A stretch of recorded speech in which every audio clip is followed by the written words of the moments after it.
The following program is based on actual true stories on the high seas. These true stories are fish stories.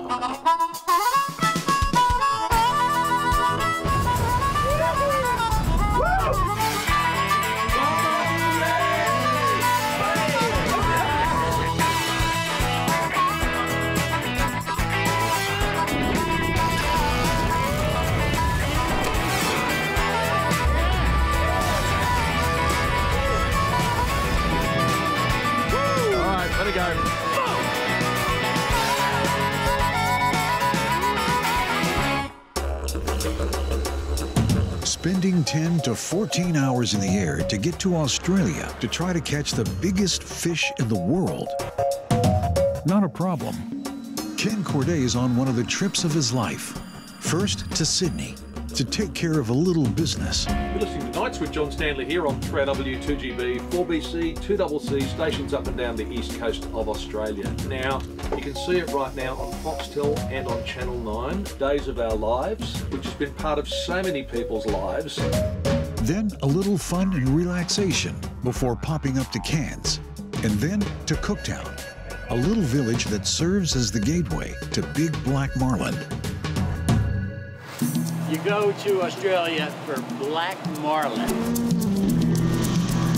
which is a very funny breed because they wait until you've got them to the boat before they start jumping. And you know, I mean, you're praying they don't jump in your lap. Marlin that easily weigh over half a ton. The words fish and ton usually don't go in the same sentence.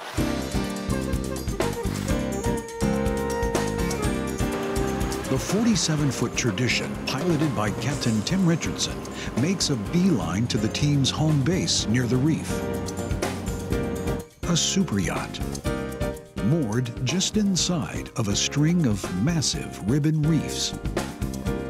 Now the team is set to simply skip over each morning and start fishing. So far this week, they've tagged and released 7 black marlin. One fish after the other joined the Tag and Release Club. Membership is still open. Today, they'll troll up and down Ribbon 8.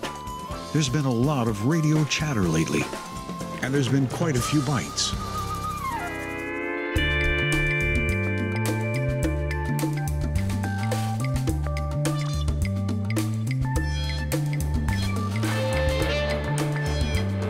Depths along the preferred fishing lanes here range between 300 to 500 fathoms.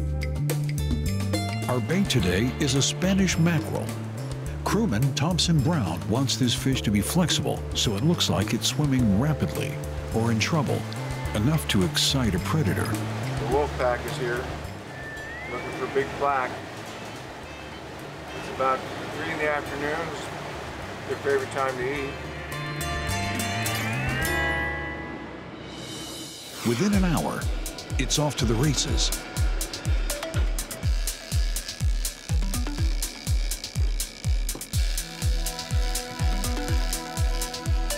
Light it up, Jimmy.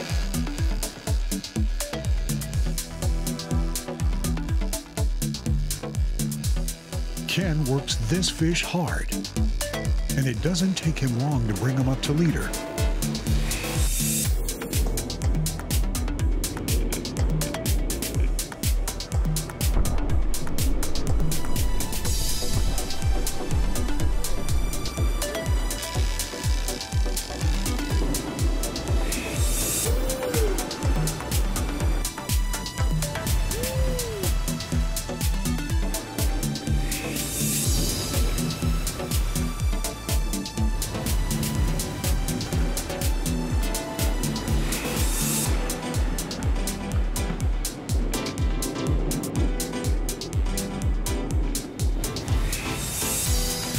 And a bonus. They get a clean hook removal by the fish herself. Just another day down under. Oh, I think fishing's getting pretty good now. Welcome to the Reef.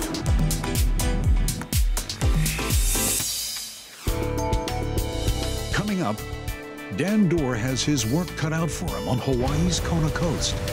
Plus, a classic grander story. So my thinking is that the big fish is still there. She's just swimming along underneath the lures, looking at it, and the little male fish are being very aggressive and attacking anything. The next thing I knew, I thought somebody had fallen overboard or something because everybody's yelling and the fish comes out of the water.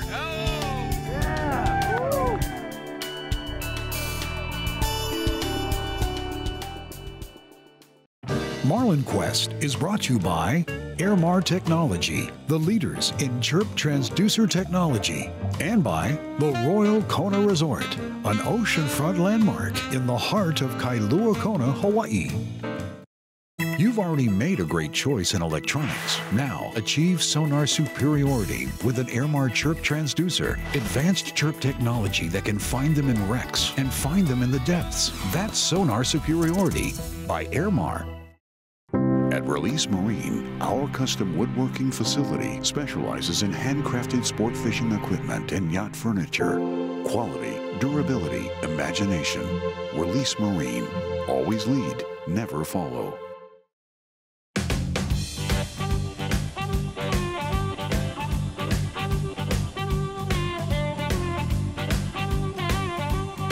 It's hard to beat that feeling you get when you're about to go fishing, especially with good friends. This is a 5-boat, 5-day, 5-angler tournament. It's one of a kind. It's called the TART, simply the Tag and Release Tournament. Tag and release more marlin than anyone else Monday through Friday, and you're the winner, with a big party on Saturday night to boot.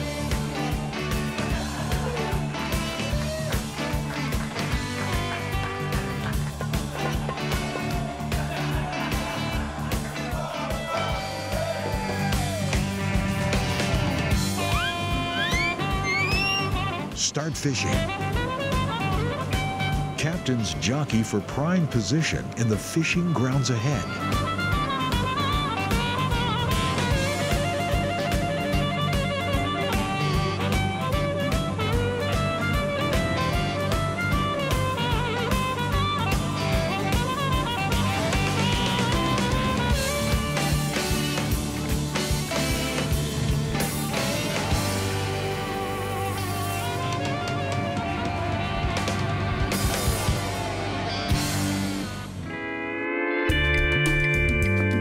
The day has been agonizing. 7 hours without a bite. It's an hour before stop fishing. Dan Dorr is a marlin away from taking the lead. Captain Kevin Nakamaro has a seasoned crew by his side today. The Northern Lights heads into Marine Sector Kilo. The water depth here is just below 850 fathoms, just under a mile deep. Blue marlin like to cruise about 150 feet below the surface. It's a marlin's ideal position to spy some tasty bait that's hard to resist.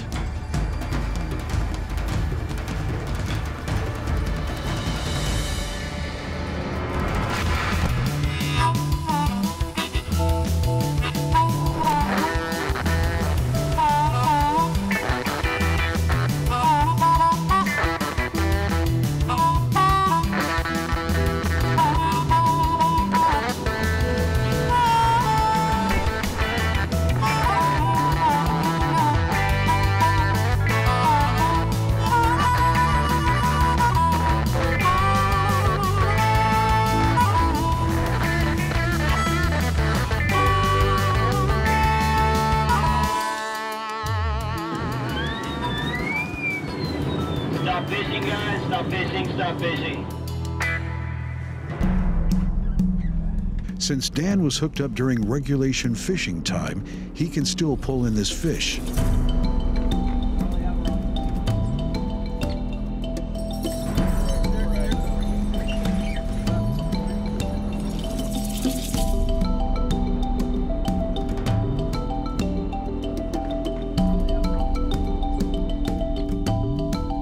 This marlin is stubborn. She remains about 50 yards out, and she's not budging.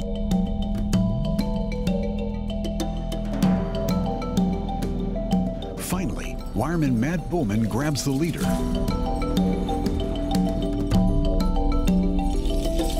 Captain Kevin makes the call to tag this fish with a special satellite unit, able to record and transmit data for science, including water depth, temperature, salinity, and migration patterns. After about 6 months, the tag automatically releases. This marlin is healthy, and it's another healthy amount of points for Dan Dorr, captain and crew.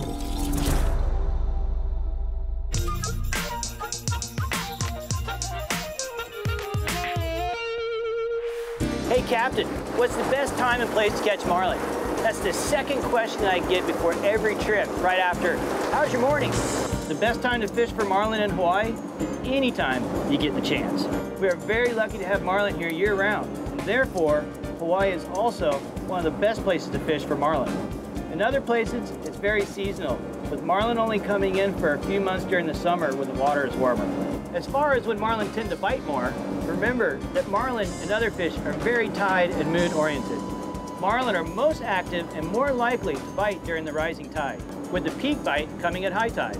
Moon rise and moon set are just as significant. As for where we catch marlin, we're looking for stuff that's out of the ordinary, out in this big ocean. Something that makes an oasis where fish will want to gather. This can include things like a floating log, a cargo net, a buoy. Algae and plankton start to grow on and around the object in the water, which attracts small fish, which attracts bigger fish.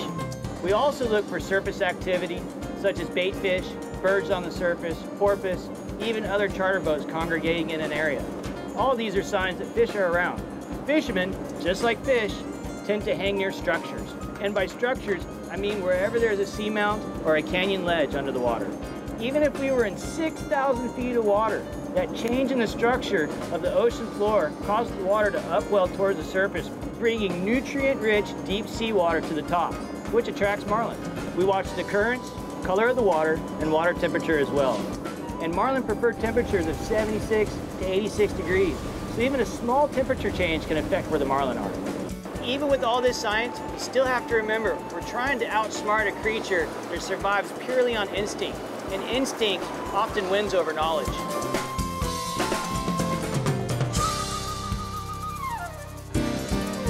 Coming up, it's another big fish story. The next thing I knew, I thought somebody had fallen overboard or something because everybody's yelling and the fish comes out of the water. Then it's back to the land down under. Marlin fishing on the Great Barrier Reef. Marlin Quest is brought to you by Airmar Technology, the leaders in chirp transducer technology, and by the Royal Kona Resort, an oceanfront landmark in the heart of Kailua Kona, Hawaii. That it's not going to fail, and no matter what tournament it's in, no matter how much that money is in, I can lay my head down on that pillow at night and go, this is the finest hook money's ever built and technology's ever had.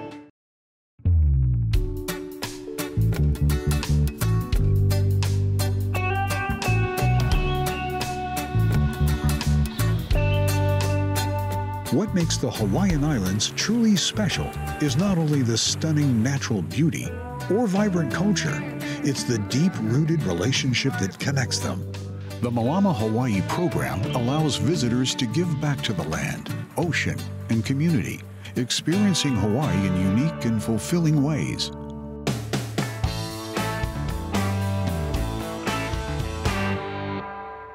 We went 4 days in the 1986 billfish tournament without a strike. The Luna Niguel Fishing Club was my team for the day, and they had won the billfish tournament the year before. Brooks Morris had his doorknob lures, which he was introducing, which were trolled as fast as you could go, almost with a rooster tail behind your boat. I like heavy tackle. I don't like light tackle. We had 50-pound test line on an 80-pound outfit. He wanted to do that, and I said, hey, you know what? You're the client. We had seen the afternoon before a big fish just broach. So my thinking is that the big fish is still there. She's just swimming along underneath the lures, looking at it, and the little male fish are being very aggressive and attacking anything. So I just kept going, same speed, same everything. The next thing I knew, I thought somebody had fallen overboard or something because everybody's yelling and the fish comes out of the water. Well, I said to myself, it's bigger than Joe Yee's fish, which he'd caught the first day, which was a 700-pounder that was leading the tournament. We got the lines cleared, and I immediately started chasing the fish. Gil Kramer did a great job. He paid attention to what you asked him to do, and he was really good about that. When, we asked him to up the drag, he did. We asked him to slack off. He really concentrated. McGrew was crewing for me that day, and he stood right over Gil to make sure that the angler was doing what he was supposed to do. When the leader came up, McGrew got the leader. Brooks Morris, one of the anglers, got the first gaff into him. I came down off the bridge and got the second one into him. Everybody was just elated. When we came to weigh it in, the weighmaster, and I can't think of his name now, but a really nice old guy, tortured us for a while. Instead of just putting it on the 1,000-pound mark, he had to work it up. 800 pounds, 900 pounds, like that. All I wanted to know was, is it 1,000-pounders or not? We knew we had a potential world record on light tackle, 50 pounds or less, and we also knew that they'd won the tournament. McGrew said to me, Dad, your first 1,000-pounder and it's on light tackle. And I said, I know, God's punishing me, but I love the way he's doing it. When we return, you'll arrive in Australia.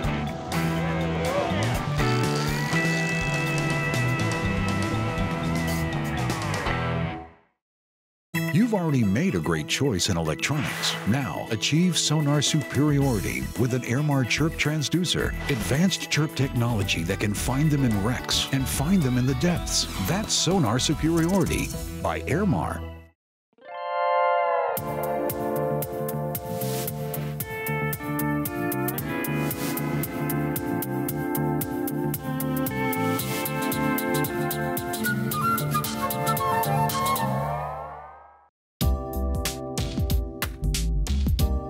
Ken Corday will join Dan and the boys in Hawaii in a few days, but not before he gets his last licks in here in Australia. Here comes the bait right now.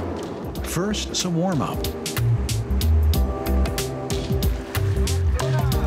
To Marlin, mackerel equals yummy. And then there's the occasional fish like this. Long toms, what they call them here, but they're pretty much a houndfish. They can grow up to about 5 feet in length. Yesterday, with the sun about to set, Ken got an unexpected visitor. As an experienced big game angler, I don't feel any kick, I just feel heavy. he's not feeling it. This one doesn't act like a marlin. Yep, kind of making some weird moves. It feels like trouble. Okay, glove time. One of the best things about fishing Gloves engaged. is the unexpected. 3 to 6. Just from the size of the tail, you know.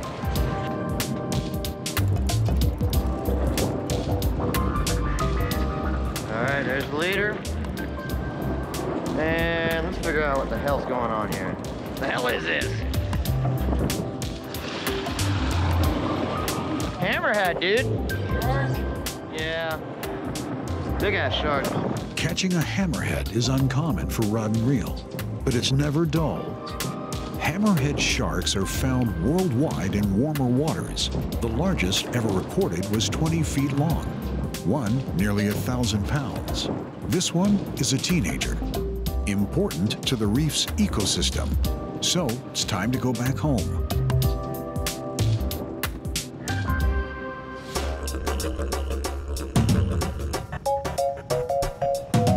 Today, there's a different vibe in the air. By noon, they've hooked up to a fighter.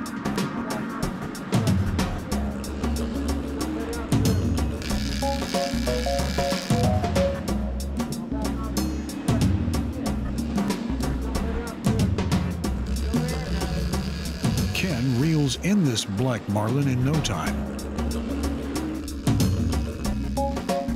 while Garrett Penley wires the fish Thompson Brown will use an extended tag stick to safely tag her. Chances are this is a female because of her size.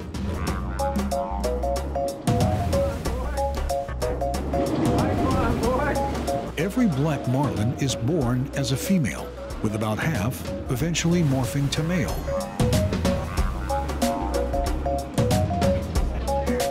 Of all marlin, the black marlin grows to be the largest and the fastest. A little injured, but she'll survive, like her predecessors 350 million years ago. There's an old saying here, whatever happens on the reef. Same thing usually happens on the reef. We caught a nice fish.